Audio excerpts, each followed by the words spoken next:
Mix by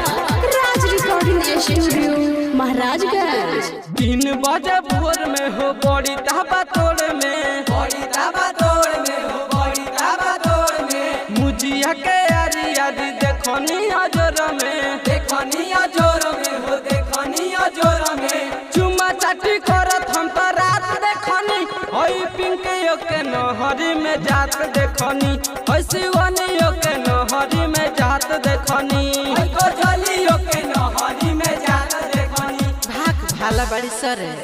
ओई ज्योतिया के नहरी में जात देखनी, ओई नेहा के नहरी में जात देखनी।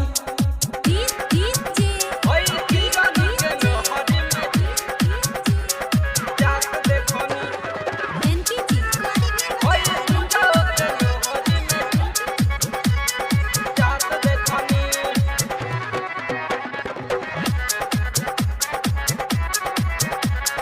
बिनावा के घूमेली सब गाँव के चमारावा, गाँव के चमारावा हो, गाँव के चमारावा पीछा कोइले रहल स दुई गो छोकरावा, दुई गो छोकरावा हो, दुई गो छोकरावा एगो के अखिया मारत देखनी, ओई किरण के नहरी में जात देखनी, ओई पूजा के नहरी में जात देखनी, ओई पायलावा के नहरी में जात देखनी।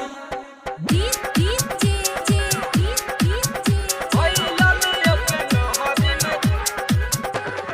जात देखनी, ओई नीलमी के नहरी में जात देखनी।